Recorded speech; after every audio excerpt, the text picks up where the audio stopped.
नमस्कार दोस्तों।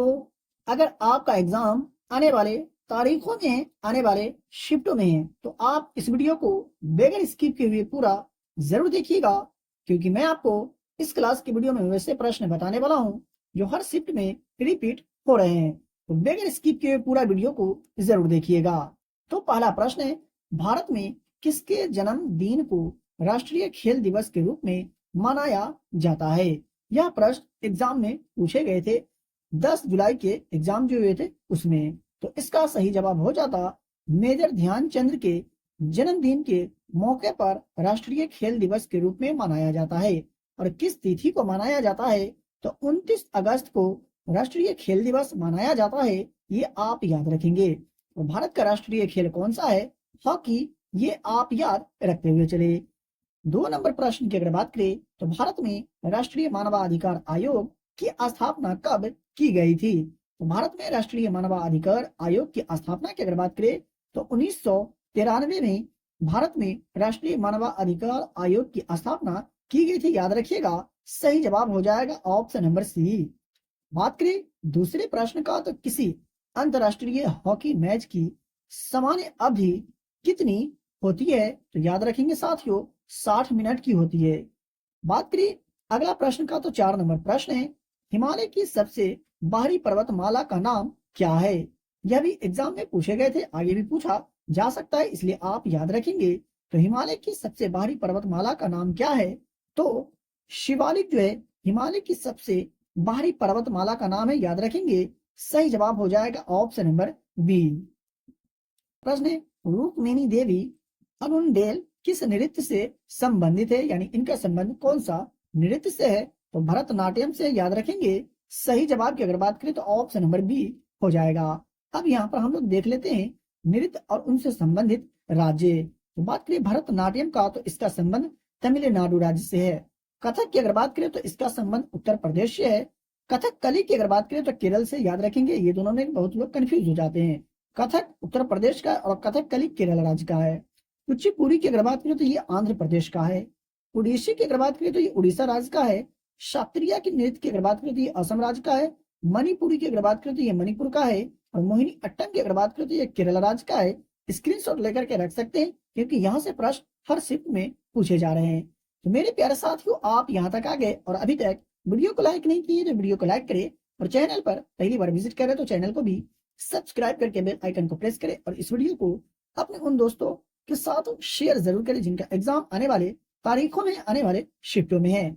6 नंबर प्रश्न है, भारतीय संविधान में मौलिक अधिकार किस देश से लिया गया है? तो भारतीय संविधान में मौलिक अधिकार किस देश के संविधान से ली गई है? तो अमेरिका के संविधान से, याद रखेंगे। सही जवाब की अगर बात करें तो ऑप्शन नंबर ए हो जाएगा। 7 नंबर प्रश्न, एक फुटबॉल टीम में कितने खिलाड़ी होते हैं? ये भी एग्जाम में पूछे गए थे। तो जितना क्रिकेट में होते उतना ही फुटबॉल में, याद रखिएगा, बिल्कुल भी कंफ्यूज नहीं होना है। तो 11 होते हैं। सही जवाब की अगर बात करें तो ऑप्शन नंबर डी हो जाएगा।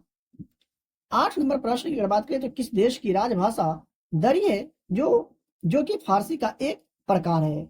तो इसका सही जवाब हो जाता ऑप्शन नंबर डी, यानी अफगानिस्तान की है। ऑप्शन नंबर डी हो जाएगा सही। 9 नंबर प्रश्न है, पाल वंश का संस्थापक कौन था? जी हाँ, पाल वंश का जो संस्थापक था कौन था? तो गोपाल जो था ये पाल वंश का संस्थापक था, याद रखेंगे। सही जवाब होगा ऑप्शन नंबर बी। 10 नंबर प्रश्न की अगर बात करें तो भारत की जनगणना 2011 का नारा कौन सा था? यह एग्जाम में पूछे गए थे। तो हमारी जनगणना हमारा भविष्य, भारत की जनगणना 2011 का नारा था, याद रखिएगा। सही जवाब होगा यहाँ पर ऑप्शन नंबर सी। और बात की अधिक जानकारी की तो 2011 की जनगणना देश की 15वीं राष्ट्रीय जनगणना और आजादी के बाद 7वीं जनगणना है, ये आप याद रखेंगे। बात करें वही अगला प्रश्न का, तो अगला 11 नंबर प्रश्न है, 1926 में स्थापित किया गया भातखंडे संगीत संस्थान डैश में स्थित है? तो ये कहाँ स्थित है? तो लखनऊ में स्थित है। और इसकी स्थापना पूछा गया था, याद रखिएगा, 1926 में स्थापना की गई थी। सही जवाब होगा यहाँ पर ऑप्शन नंबर बी। तो यहाँ से आपका 2 प्रश्न कवर हो गए। 12 नंबर प्रश्न है, मोस्ट वीवीआई प्रश्न है, काफी बार यह प्रश्न एग्जाम में रिपीट हो चुके हैं। तो भोपाल गैस त्रासदी कब घटित हुई थी? तो 3 दिसंबर 1984 में भोपाल गैस त्रासदी की घटना हुई थी, याद रखिएगा। सही जवाब होगा ऑप्शन नंबर ए। बात करें अगला प्रश्न का, तो 13 नंबर प्रश्न है, दुर्गा पूजा डैश का मुख्य त्योहार है? बहुत ही इजी प्रश्न है और यह एग्जाम में पूछे गए थे। ये पश्चिम बंगाल का मुख्य त्योहार है दुर्गा पूजा, याद रखिएगा। सही जवाब होगा ऑप्शन नंबर बी। बात करें नेक्स्ट प्रश्न का, तो अनुच्छेद 21 के ए किस संवैधानिक संशोधन अधिनियम द्वारा पेश किया गया था? तो याद रखिएगा, बिल्कुल भी कंफ्यूज नहीं होना है। तो 26वां संवैधानिक संशोधन अधिनियम के द्वारा पेश किया गया था अनुच्छेद 21 का ए, याद रखेंगे। सही जवाब होगा ऑप्शन नंबर बी। अधिक जानकारी की तो 2002 के 26वां संविधान संशोधन अधिनियम ने संविधान के अनुच्छेद 21 के ए को सम्मिलित करके 6 से 14 वर्ष से कम आयु के सभी बच्चों को मौलिक अधिकार के रूप में शिक्षा का अधिकार दिया। ठीक है, बढ़ते हैं दूसरे प्रश्न की ओर। बात करें 15 नंबर प्रश्न का, तो हिंदुस्तानी सोशलिस्ट रिपब्लिकन एसोसिएशन की स्थापना 1928 में डैश में हुई थी। ये कहाँ हुई थी? तो दिल्ली में हुई थी, याद रखेंगे। सही जवाब होगा ऑप्शन नंबर ए। तो आपसे इस तरह से भी प्रश्न पूछा जा सकता है कि हिंदुस्तानी सोशलिस्ट रिपब्लिकन एसोसिएशन की स्थापना कब हुई? तो 1928 में। और कहा? तो दिल्ली में। आई होप कि आपको समझ में आ गया होगा। 16 नंबर प्रश्न, वरुण ग्रह यानी नेपच्यून के अलावा किस ग्रह को नीला ग्रह के नाम से भी जाना जाता है? ये भी प्रश्न काफी इजी प्रश्न था। मैं आशा करता हूं कि आपको याद होगा। तो पृथ्वी को नीला ग्रह के नाम से जाना जाता है। ऑप्शन नंबर ए सही जवाब होगा। वहीं बात करें 17 नंबर प्रश्न का, तो 1930 में निम्नलिखित में से किस आंदोलन की शुरुआत महात्मा गांधी ने की थी? तो वर्ष 1930 में महात्मा गांधी के द्वारा निम्नलिखित में से कौन सा आंदोलन की शुरुआत की गई थी? तो सविनय अवज्ञा आंदोलन की शुरुआत की गई थी, याद रखेंगे। सही जवाब होगा ऑप्शन नंबर सी। 18 नंबर प्रश्न है, भारत का कौन सा स्टेडियम दुनिया का दूसरा सबसे बड़ा फुटबॉल स्टेडियम है? तो इसका सही जवाब हो जाता साल्ट लेक स्टेडियम जो है दुनिया का दूसरा सबसे बड़ा फुटबॉल स्टेडियम है, याद रखेंगे। और ये कहाँ है? तो कोलकाता के विधान नगर में स्थित है। ये भी आप याद रखते हुए चले। 19 नंबर प्रश्न है, क्रिकेट में 2 विकेटों के बीच की पिच की लंबाई कितनी होती है?